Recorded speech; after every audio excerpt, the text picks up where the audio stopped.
Olá pessoal, bom dia, tudo bem com vocês? Espero que todos estejam bem.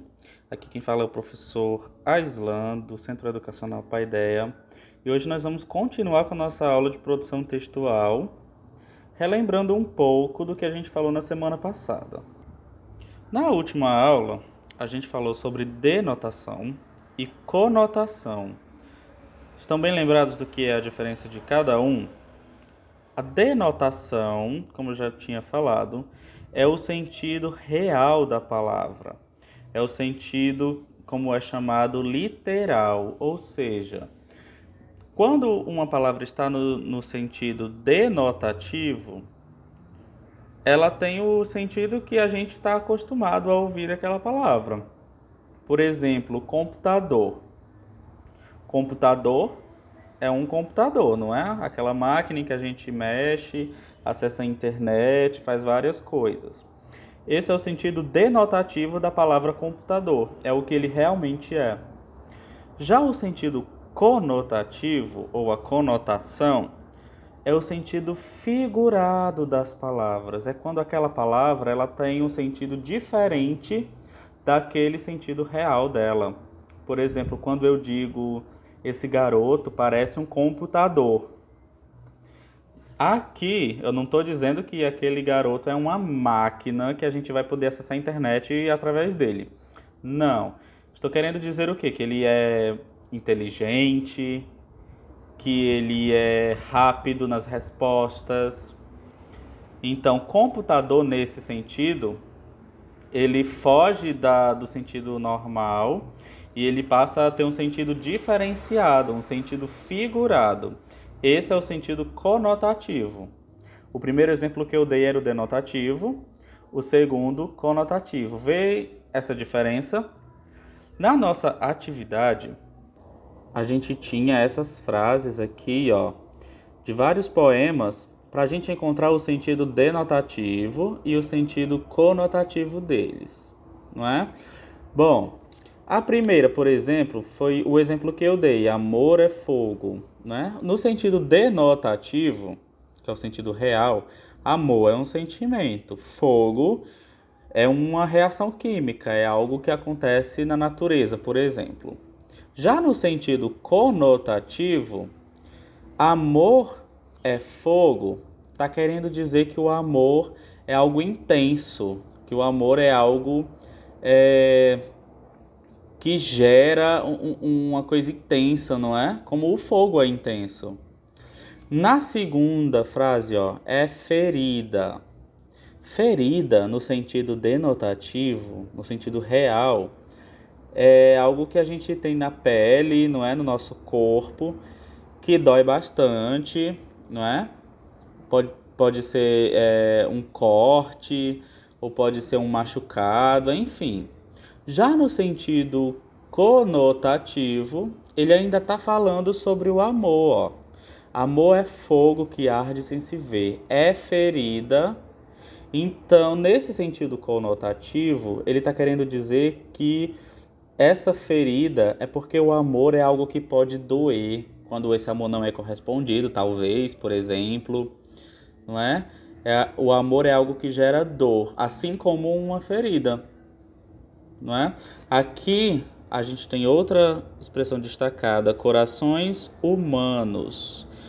Um coração humano é um órgão do nosso corpo, não é, que bombeia o sangue, e isso tudo no sentido denotativo.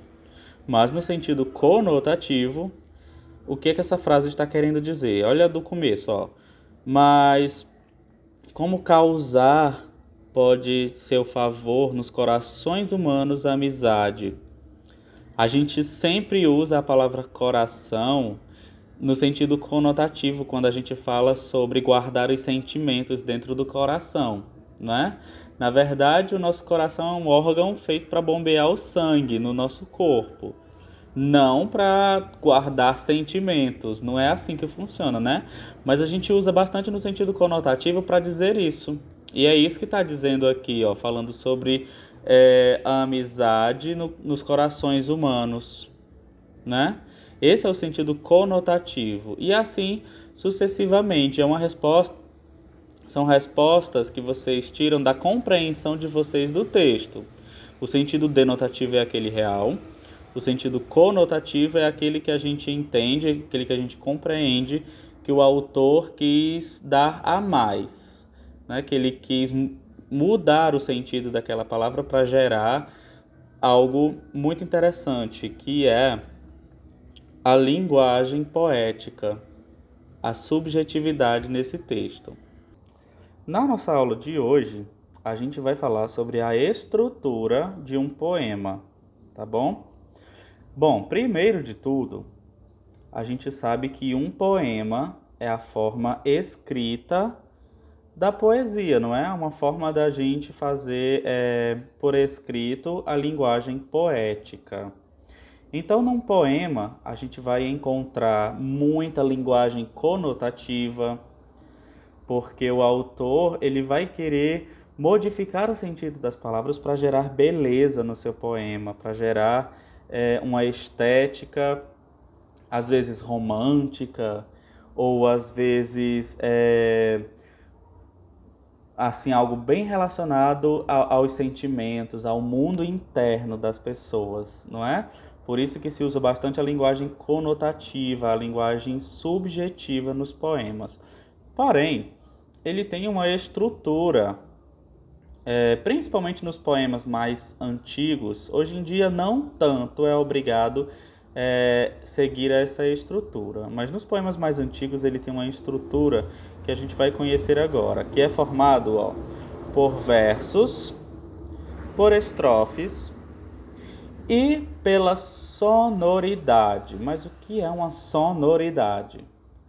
Lembram que lá no começo do ano, quando eu estava falando sobre os poemas e sobre poesia, eu disse que quando a poesia surgiu, ela surgiu ali, muito juntinho, muito coladinho com as músicas. Tanto que as poesias naquela época, lá na Idade Média, eram cantadas com a ajuda de um instrumento chamado lira e tudo mais. Os poetas eram pessoas líricas que cantavam os seus poemas, não é?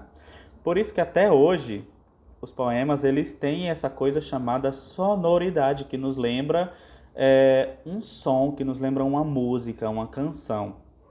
E essa sonoridade é feita através do ritmo e da rima, tá bom? Hoje nós vamos ver o que é a estrofe e o verso, ok? Eu vou voltar aqui para a atividade da semana passada, para a gente usar como exemplo este poema aqui. Cadê? Tá aqui. Este poema, prontinho. Esse poema é de Luís de Camões e ele foi escrito lá pelos anos 1500. Olha só quanto tempo não faz, não é? E é um poema que até hoje é muito conhecido. Essa estrutura desse poema aqui é chamada de soneto. Já ouviram falar de um soneto? O soneto é uma estrutura muito antiga de poemas que é formada por duas estrofes contendo 4 versos cada uma e mais 2 estrofes contendo 3 versos cada uma. Ou seja, aqui nós temos uma estrofe, outra estrofe, outra estrofe e outra estrofe. A estrofe são essas separações que nós temos em um poema, tá bom? São esses conjuntos. E o verso é cada uma dessas linhas. Cada linha é um verso. Essa estrofe aqui, por exemplo, é formada por 4 versos. Essa aqui é formada por 3 versos, tá bom? O soneto, para ele ser um soneto, ele precisa ser formado por 14 versos, tá bom?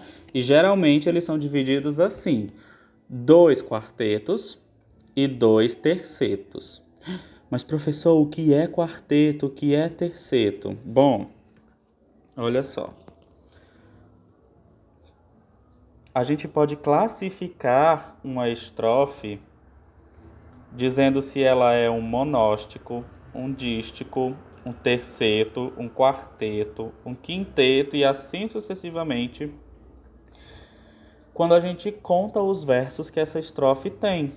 Ou seja, se a estrofe só tiver um verso, uma linha, ela vai ser um monóstico. Se ela tiver 2 versos, vai ser um dístico. Se ela tiver 3 versos, vai ser um terceto, igual essa estrofe aqui, ó, que tem 1, 2, 3 versos. Se ela tiver 4 versos, ela vai ser um quarteto, igual essa estrofe mais acima, que tem 4 versos. Se ela tiver 5 versos, ela vai ser um quinteto ou uma quintilha, tá bom? Assim como o quarteto também pode ser chamado de quadra. E o sexteto pode ser chamado de sextilha e a sétima pode ser chamada de setilha, tá bom? Então, setilha tem 7 versos, sextilha tem 6 versos, sextilha tem 6 versos, sexteto tem...